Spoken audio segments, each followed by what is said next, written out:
Yo, what's good? This your boy Derek Brancho, SportsView360.com, covering the New Orleans Saints. And tonight, we're gonna go ahead and recap today's action between the New Orleans Saints and the Dallas Cowboys.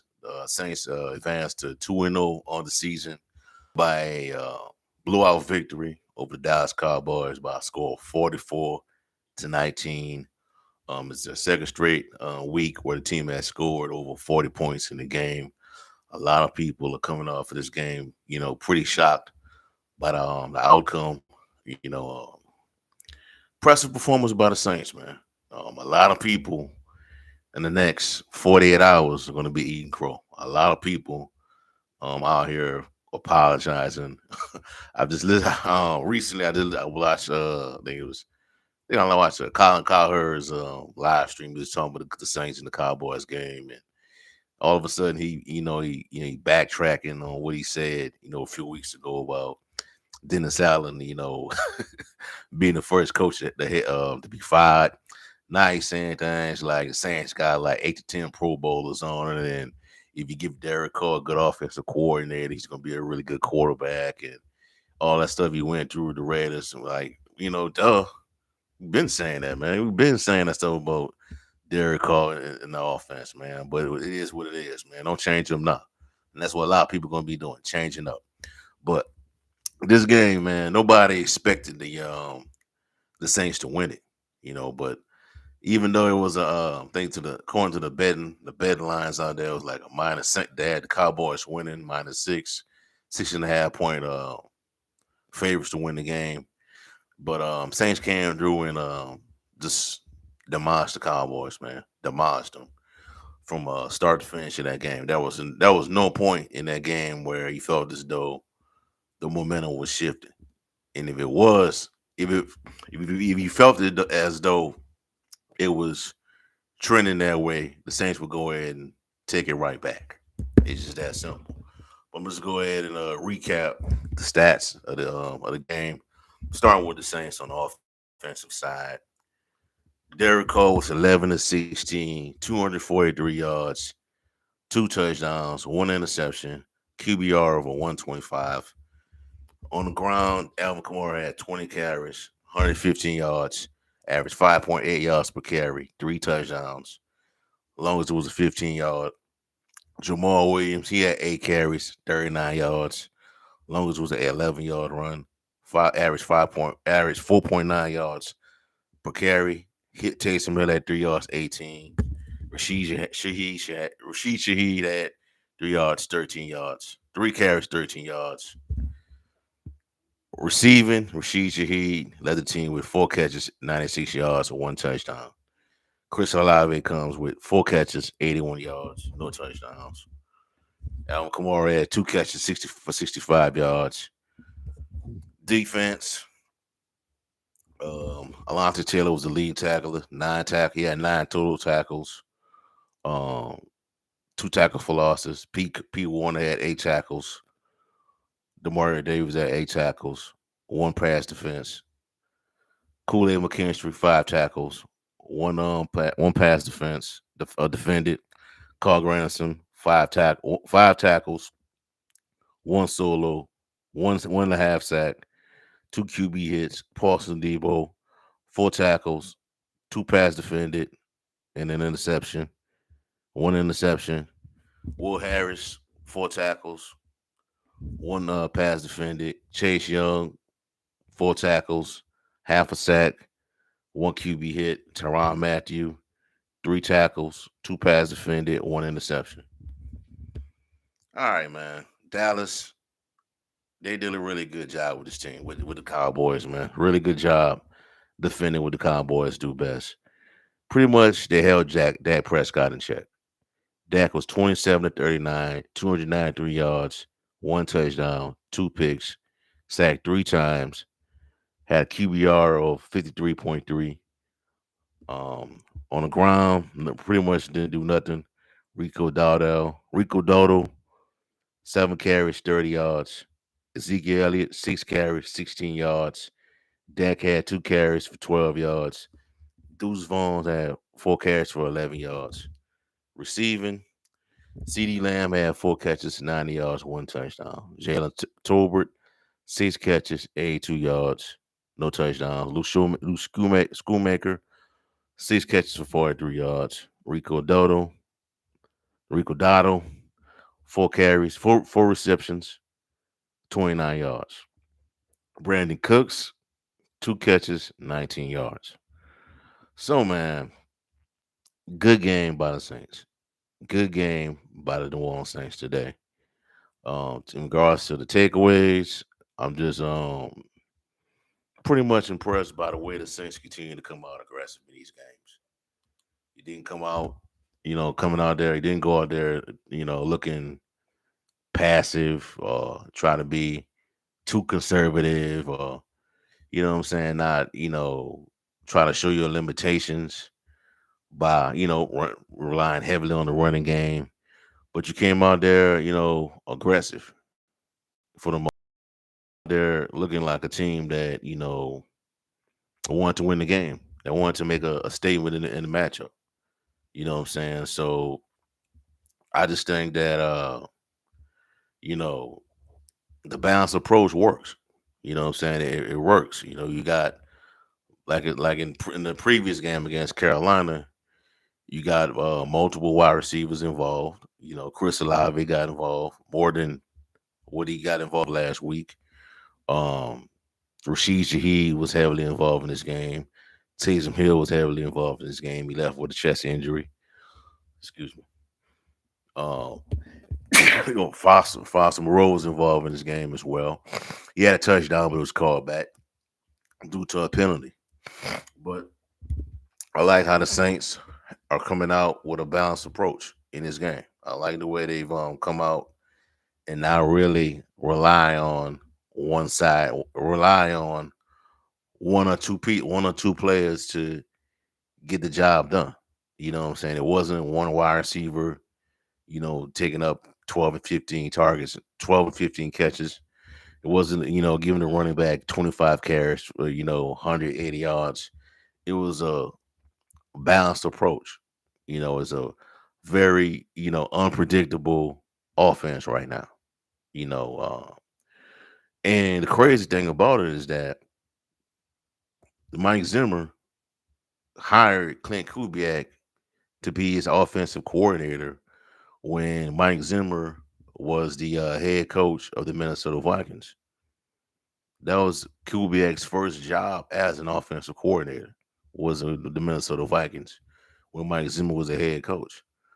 Fast forward to today, Mike Zimmer is now the defensive coordinator of the Dallas Cowboys, and Clint Kubiak is the offensive coordinator of New Orleans Saints. And also, you got to remember, this is the same offense that blew the Cowboys out last year. It was a different team, though. It was the San Francisco 49ers. Now, I believe the 49ers put up like 50 points on the same defense.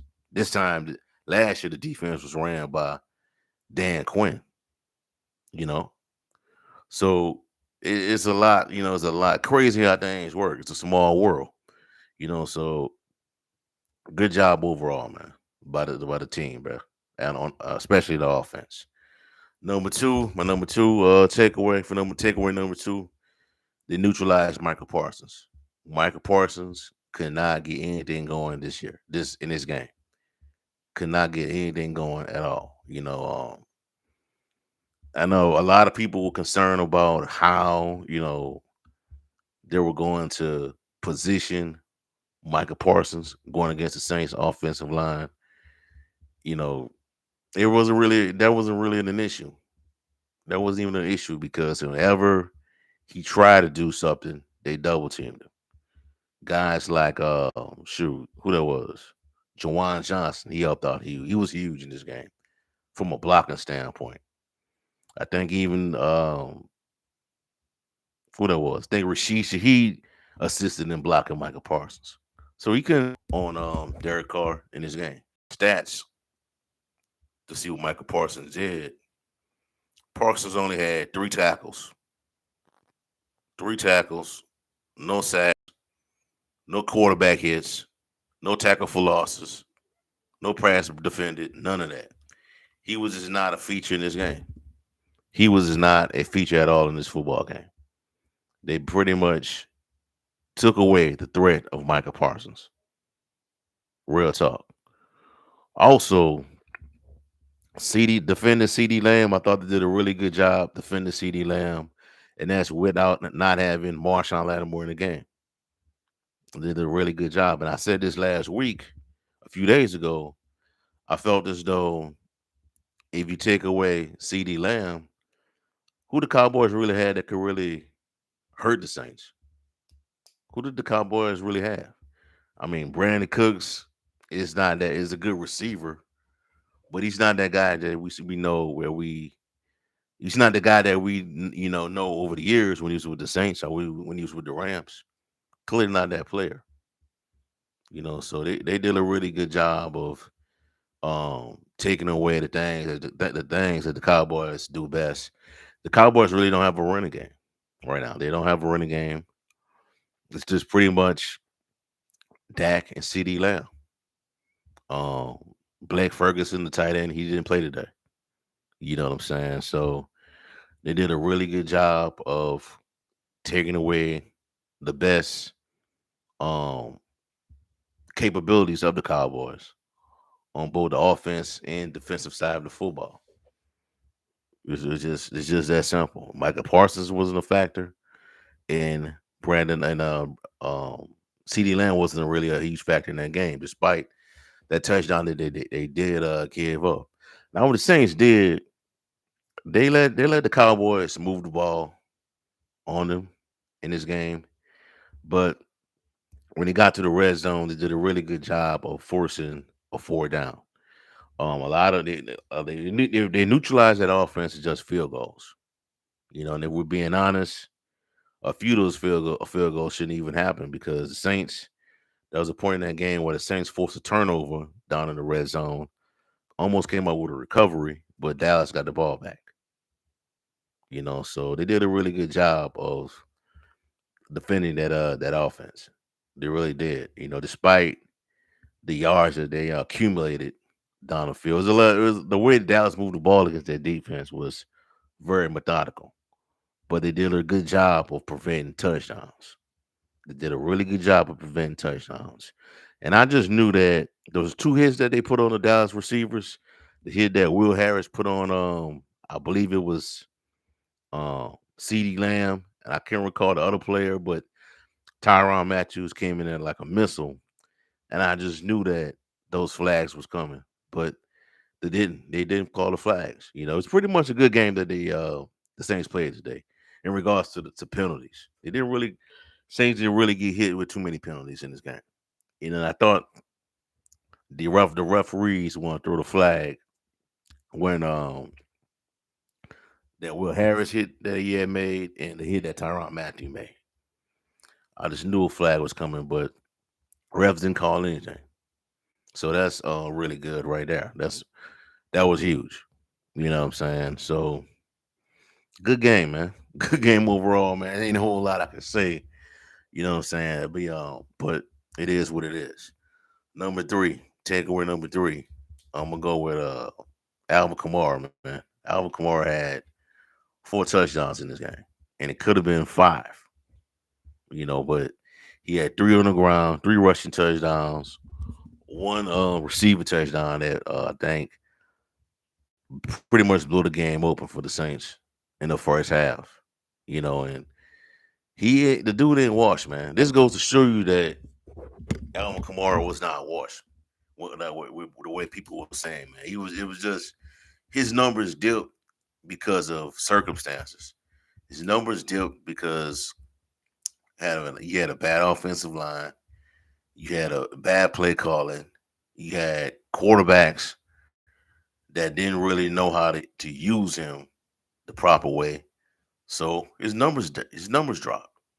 It's just that simple. That's why that's why he declined.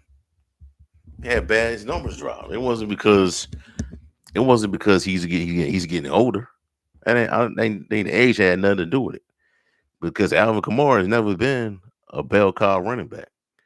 Alvin Kamara has always been a running back that has been partnered with somebody else, partnered with Mark Ingram. You know what I'm saying? Partner with Latavius Murray. You know what I'm saying? Not partner. Now he's partnered with Jamal Williams. But this offense is tailor made for Alvin Kamara's skill set. It's tailor made for Alvin Kamara's skill set. It's just that simple, man.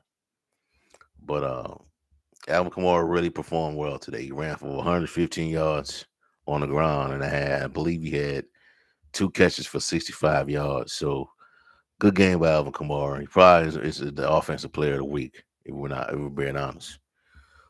Injuries. Taysom Hill left with a chest injury and was taken to the hospital for precautionary reasons. There hasn't been no status update on him as of now. So we're gonna find something out about him later in the week. That was Tyrann Matthew left the game early. Left the game but came back with I believe a calf injury. Talise Fawanga played despite having a back issue. But Marshall Lattimore did not play. And they played like they didn't need Marshall Lattimore. And that's how scary this secondary is gonna be. Can be going forward because you bring Marshall Lattimore back, and it could be even this defense could be even scarier than it is right now. And to me, that score could have been a lot worse. It could have been a lot worse than that. It could have been in the 50s. You know what I'm saying? The later 50s. But penalties, a few penalties here and there, called it back. A touchdown pass by to Foster Moreau, called back by the referees because Cesar Ruiz was an illegal man downfield. So got that call back. But this team is legit, bro. This is a legit football team, man. Um, Still, there's only 2 games on the season, but you gotta like what you see so far. You gotta like it. I didn't think they would win this game. I didn't think it was going to be a blowout, but I didn't think they was going to win this game. I had them losing this game by a score of 21-17. I felt as though Dallas would have came back by a last-minute touchdown and win the game, but um, Saints came out here and proved me wrong, bro. Came out here, proved me wrong. Dropped 44 points on this team, and I told y'all we're gonna find out how good the Cowboys are or how bad the Saints are. Because one thing the Cowboys know how to do over the years is that they know how to beat really bad football teams. When a team is bad and they play the Cowboys, you will know. But today it was the opposite. Cowboys don't play good against bad football teams. They don't. Not bad football teams. Cowboys don't play good against other good football teams. They really don't. In this game, I like reminded or kind of like reminded a lot of people, a lot of Cowboys fans of what went down in Green Bay last year when the Packers dropped over 47 points, over 48 points, I believe, on them on them on their home turf during the playoffs.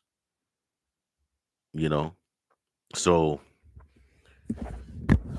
good win for the Saints, man. Good win. What lies ahead is a week 3 matchup against the Philadelphia Eagles. Now, what's interesting is that the Eagles play tomorrow against the Atlanta Falcons. The Saints play both of those teams the following 2 weeks. They play the Eagles next week, and they play the Falcons the following week at home, at on the road. So you gotta I know a lot of people, including myself, is going to be watching that game to see how both teams play against each other. I felt as though the Eagles game, that game in Brazil where they played the Packers, I felt as though Philadelphia looked a little sloppy in that game, but they came out with a victory. Tomorrow, it might be a entirely different story because we might find out how bad the Falcons are, or we might find out that the Falcons are a good team. We really don't know. You know what I'm saying? We'll find out tomorrow, but that's a game that I'm going to clearly be paying attention to tomorrow as The Philadelphia Eagles take on the Atlanta Falcons. I believe the game is in Atlanta, so we just gotta wait and see how it's all gonna play out. In regards to the state of the NFC South right now, we got today, I believe Tampa Bay defeated the Detroit Lions. Carolina lost again. They're 0-2. They lost to the Los Angeles Chargers. I think they're gonna still stick with, according to the reports, they're gonna still stick with Bryce Young as a starting quarterback. But right now, I think right now is the Tampa Bay Buccaneers and New Orleans Saints are tied for first place on top of the NFC South right now. Right now, I think, yeah. But we'll be seeing the Bucks down the road in a few weeks from now. But Saints got to get past these next two games. You know, if you can go, you beat Philadelphia next week, then you followed it up with another win against the Falcons. That puts you at 4-0. 4-0, you got to feel really good about this team at 4-0 going into the game against the Kansas City Chiefs. I think the whole season changes if you go 4-0 in these next two games. You're able to come out 4-0 going to the Monday night game. That gives you, and even if you lose that game against the Kansas City Chiefs, that gives you a huge cushion. A huge cushion right now in regards to the playoffs and the winning the NFC South. And I told y'all this a few days ago. A few days ago in another live stream. Is that if you win this game, it could have playoff implications down the road, even though it's an early game in the season. It's only the second game of the season. Because if you beat the Cowboys and if you finish the season with an identical record to the Cowboys and y'all fighting for a playoff spot, or even the number 2 seed or 3 seed or the 1 seed in the NFC playoff picture, you're gonna win the tiebreaker over them because of this win. You know, but a lot of football left to be played, man. And if, like I said, if you can go 4-0, head into the Monday night game with the Chiefs, I think you're in a good spot to do really well. But we'll see how it all play out soon, man. But Saints win today. Bucks go 44-19 over the Dallas Cowboys. They go 2-0 on the season. Dallas Cowboys drop to 1-1. And next game for the Saints will be against the Philadelphia Eagles at home at the Mercedes-Benz Superdome. We'll see how it all play out. All right, so that's y'all for right now, man. Give me a like, comment, subscribe to the channel. Leave me a how you feel or your thoughts on today's victory for the Saints. And also check out sportsview360.com for latest content on the One Saints organization. Have a blessed day. Peace. I'm out.